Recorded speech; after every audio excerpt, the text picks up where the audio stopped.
आप उत्तराखंड के तीर्थ स्थल और टूरिस्ट प्लेसेस में तो काफ़ी गए होंगे, पर आज भी आपने क्या असली उत्तराखंड देखा है? आज मैं आपको दिखाऊंगी उत्तराखंड में बसे गांव, यहाँ के रीति रिवाज, पहाड़ी लोगों की समस्याएं और कैसे लोग यहाँ अपने देवी देवताओं के दर्शन करते हैं। उत्तराखंड के पहाड़ों में कई सारे छोटे छोटे गांव बसे हैं। आज मैं आपको ले चलती हूँ पौड़ी गढ़वाल।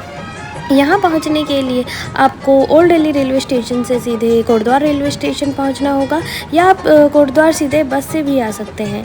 फिर आपको वहाँ से कोई भी टैक्सी मिल जाएगी, जिससे आप सतपुली, फिर सतपुली से और आगे मेरे गांव पहुँच सकते हैं।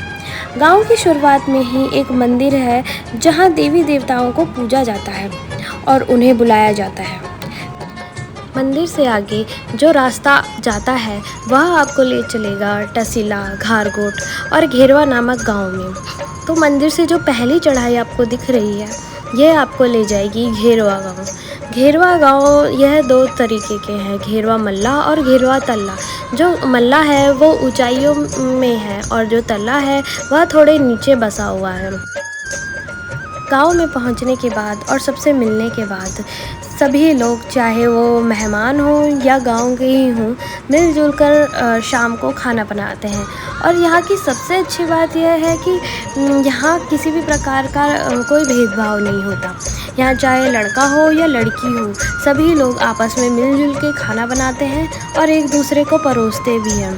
फिर उसके बाद जिन लोगों ने खाना खा लिया है वह उन लोगों को खाना परोसते हैं जिन्होंने खाना बनाया था या परोसा था। यहाँ इस काम के लिए कोई हलवाई नहीं बुलाया जाता, सभी लोग मिलजुल के काम करते हैं। इससे यहाँ की एकाग्रता बनी रहती है और लोगों में प्यार बना रहता है। इसके पीछे की कहानी यह है कि जब पुराने ज़माने में कोई कार्यक्रम होता था और वाहन नहीं होते थे, तो बाहर के लोग गांव में एक दिन पहले आ जाया करते थे, ताकि वह अगले सुबह पूजा में शामिल हो सके। और गांव में पहुंचते पहुंचते शाम हो जाती थी, तो सभी लोग मिलजुल कर खाना बनाया करते थे और यही अब यहाँ का रिवाज बन चुका है। अगले दिन मैंने सोचा कि आज मैं अपने गांव घुमाऊँ। गांव में मैंने कई प्रकार के कच्चे और पक्के मकान देखे। गांव में मैंने अखरोट और टमाटर के पेड़ भी देखे। हाँ, आपने सही सुना, मैंने टमाटर का पेड़ देखा। इस गांव में टमाटर के पेड़ भी होते हैं। यही नहीं, यहाँ काफ़ी बड़े स्तर पे सोलर एनर्जी का इस्तेमाल भी किया जाता है। अपना गांव घूमने के बाद और गांव के और भी लोगों से मिलने के बाद मैंने सोचा कि मैं अब शाम को दूसरे गांव भी घूम के आऊँगी। इसके लिए मैं निकल पड़ी शाम को अपने भाई बहनों और भैरवी के साथ। भैरवी हमारे कुत्ते का नाम है।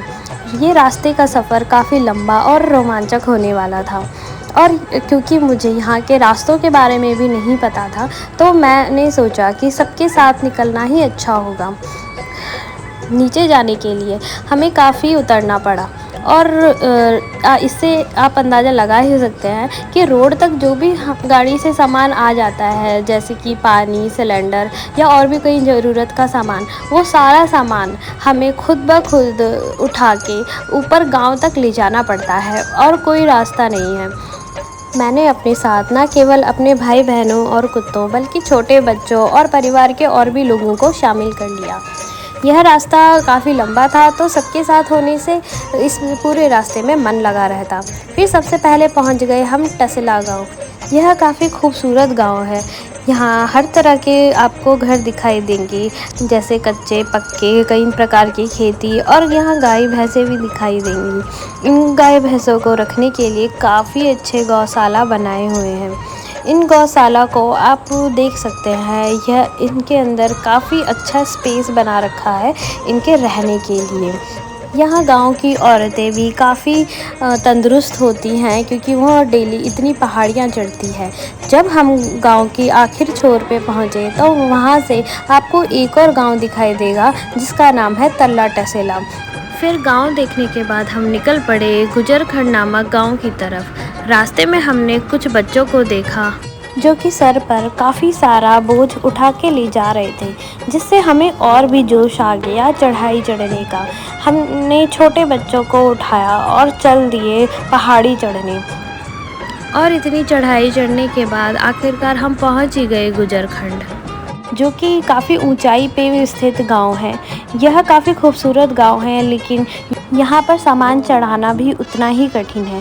थोड़ी देर आराम करने के बाद हमने सोचा अब हम चलते हैं यहाँ का राजकीय इंटर कॉलेज देखने, और हम निकल पड़े अपने रास्ते पर।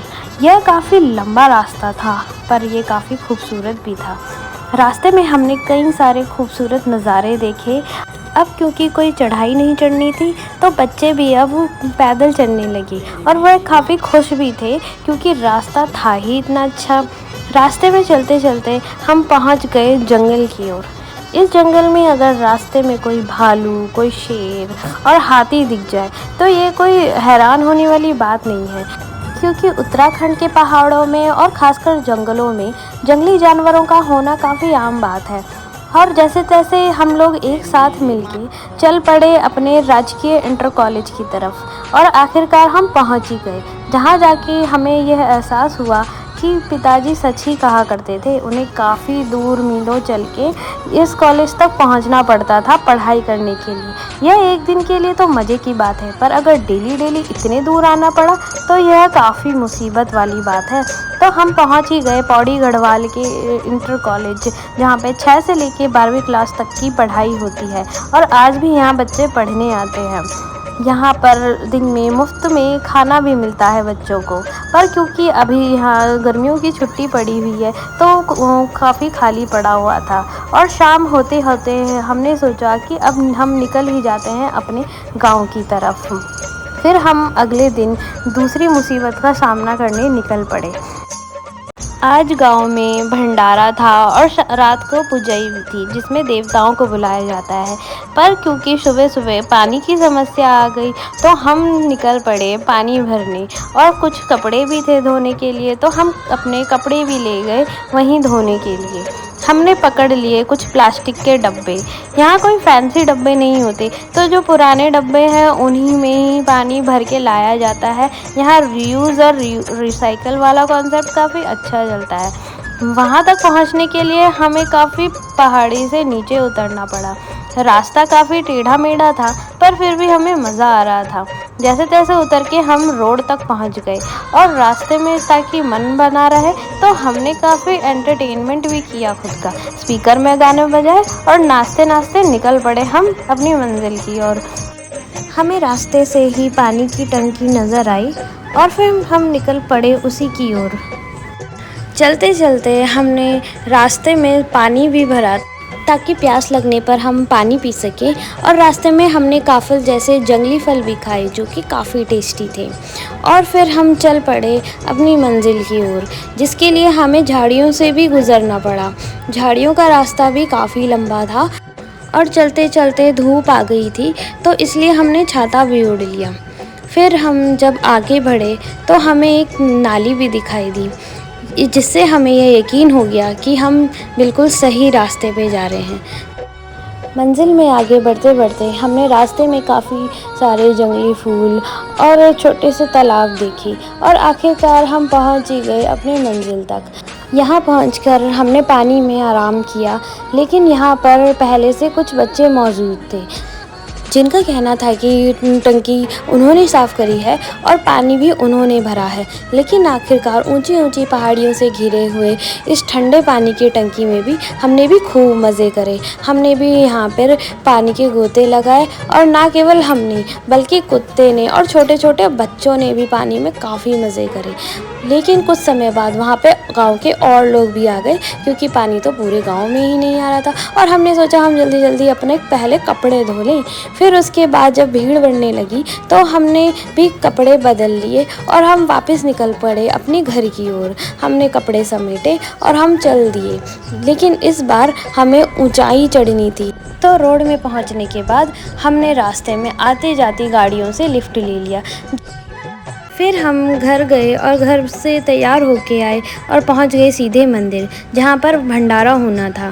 भंडारा खाने से पहले हमने पहले देवी माँ के दर्शन किए, उसके बाद हमने भंडारा खाया, और भंडारा काफ़ी अच्छा था। भंडारा खाने के बाद हम चल दिए अपने घर।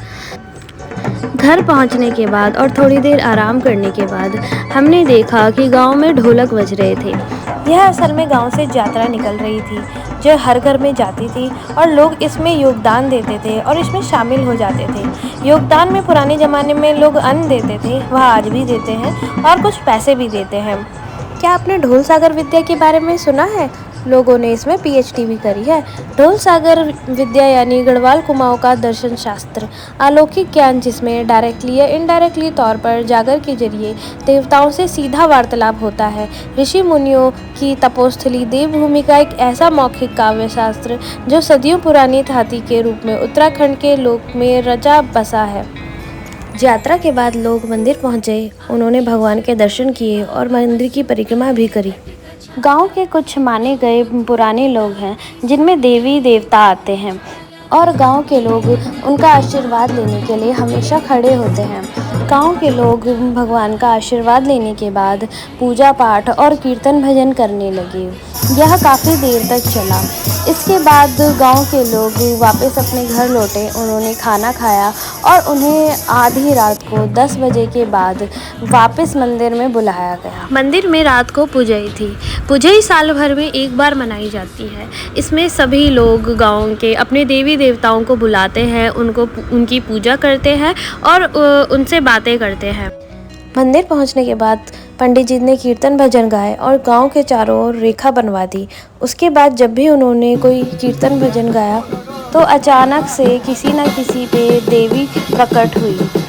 गांव के लोगों के बीच से ही अचानक से कोई भी औरत में देवी प्रकट हो जा रही थी। वह अपने बाल खोल के ज़ोर ज़ोर से नाचने लगती थी।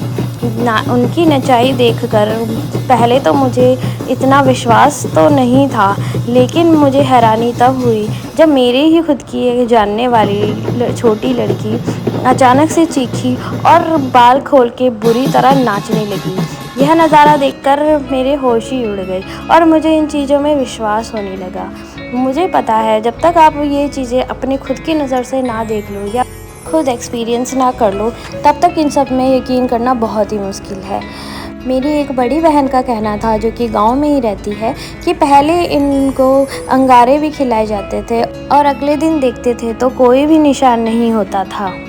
मैंने तो ये सब नहीं देखा, पर आप अगर चाहते हैं कि कम से कम थोड़ा बहुत अगर इसकी झलक देख पाएँ और देवी के दर्शन कर पाएँ तो आप उत्तराखंड के ऐसे ही किसी पूजई जैसे प्रोग्राम में आ सकते हैं और देवी देवताओं के दर्शन कर सकते हैं।